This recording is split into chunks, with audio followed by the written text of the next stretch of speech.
Hello friends, good morning and welcome back to simplified trading. तो आज का हमारा टॉपिक है कि हमें अपने शेयर्स कब बेचने चाहिए।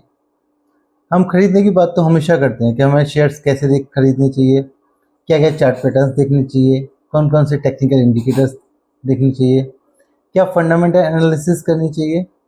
लेकिन हम कभी ये बात नहीं करते कि आखिर हमें वो शेयर्स बेचने कब है, क्योंकि जब तक हम शेयर्स को बेचेंगे नहीं तब तक हम शेयर्स में प्रॉफिट नहीं ले सकते।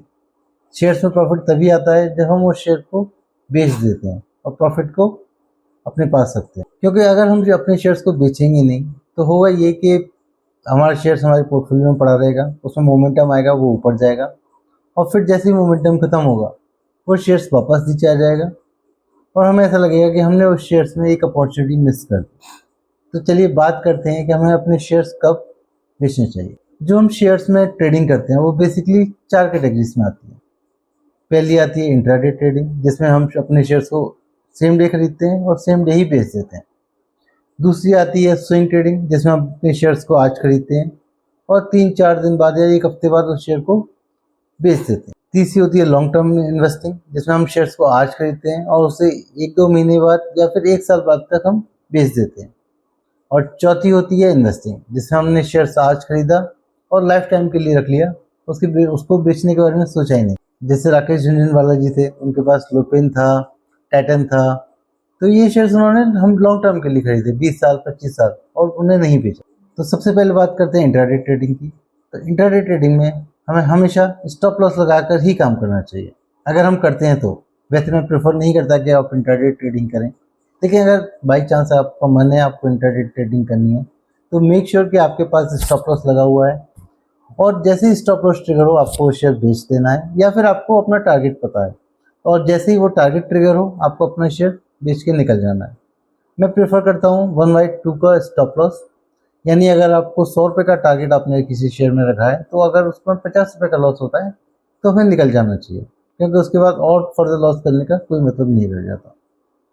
दूसरा होता है स्विंग ट्रेडिंग। स्विंग ट्रेडिंग में भी हमें अपने स्टॉप लॉस को मेंटेन रखना चाहिए।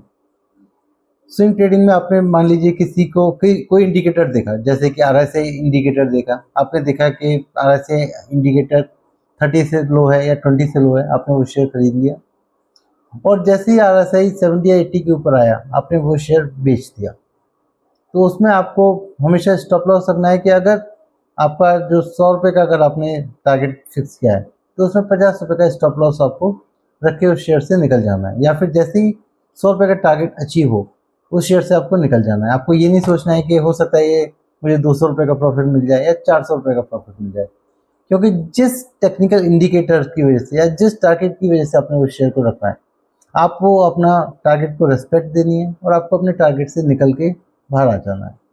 वरना हुआ क्या कि आपको फिर आप लालच में आ जाएंगे कि आपको 100 रुपये का टारगेट, फिर 200, फिर 400, और फिर वो लॉन्ग टर्म इन्वेस्टिंग बन सकता है। उसमें होगा क्या कि आपका शेयर वो अचानक से फिर नीचे आ जाएगा और आपका जो डिसिप्लिन है ट्रेडिंग करने का या आपके जो टारगेट्स हैं आप उनको रेस्पेक्ट नहीं दोगे तो वो फिर आप ट्रेडिंग में एक डिसिप्लिन नहीं लेके आ पाओगे। तीसरा तरीका है लॉन्ग टर्म इन्वेस्टिंग। तो लॉन्ग टर्म इन्वेस्टिंग में आपको क्या करना है, मान लीजिए आपने फंडामेंटल एनालिसिस की, आपने टेक्निकल इंडिकेटर्स देखे और उन इंडिकेटर्स की बेसिस पे आपने जो है शेयर को खरीद लिया। मान लीजिए एक फॉर एन एग्जांपल आप समझिए आपने एक टेक्निकल इंडिकेटर देखा कि आपका जो एक वैल्यू इन्वेस्टिंग है, मतलब आपका जो एक शेयर है जो एक बहुत अच्छी कंपनी है, लेकिन वो किसी रीजंस की वजह से अपने 52 वीक लो पे आ गई है और उसका आरएसआई इंडिकेटर भी 20 से लो चल रहा है।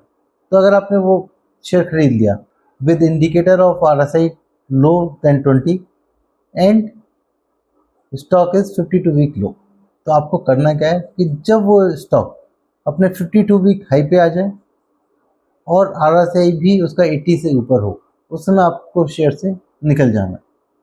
आपको फिर ये नहीं सोचना कि ये शेयर और ऊपर जाएगा, उस केस में आपको उस शेयर से निकल जाना। और चौथा तरीका है वैल्यू इन्वेस्टिंग।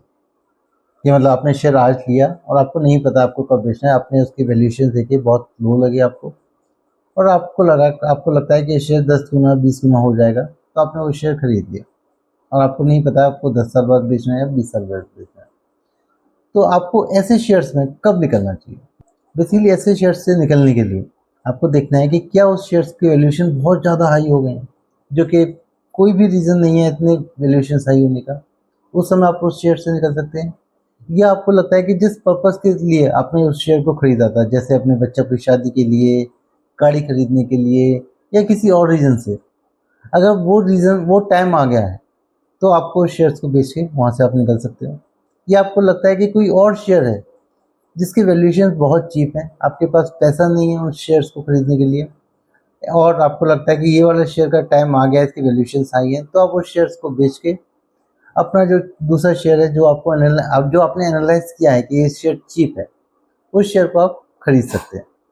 या फिर आपको लगता है कि ये जो शेयर मैंने खरीदा था, जिस रीज़न से मैंने ये शेयर खरीदा था, जैसे अगर वो शेयर कोई प्रोडक्ट बनाता है और उसने वो प्रोडक्ट ही बनाना बंद कर दिया है, या उस कंपनी ने अपनी क्वालिटी रिड्यूस कर दी है, या फिर उसके जो कंपनी है उसके स्टैंडर्ड्स बहुत लो हो गए हैं, तो ऐसे केस में भी आप उस शेयर से निकल सकते हैं। तो ये बेसिकली 4 तरीके हैं इंट्राडे ट्रेडिंग के लिए, स्विंग ट्रेडिंग के लिए, लॉन्ग टर्म इन्वेस्टिंग के लिए और वैल्यू इन्वेस्टिंग के लिए। तो ऐसे शेयर्स में हमेशा अपने टारगेट्स को चेक कीजिए, स्टॉप लॉस रखिए ट्रेडिंग पर्पज से। अगर लॉन्ग टर्म इन्वेस्टिंग किया है तो अपने टारगेट्स को अचीव कीजिए, अचीव होते ही आपको शेयर से निकलते रहिए और हमेशा अपने पोर्टफोलियो को ट्रैक करते रहिए, क्योंकि बिना ट्रैक किए अगर आप पोर्टफोलियो को चलाएंगे तो वो आपको प्रॉफिट्स नहीं देंगे।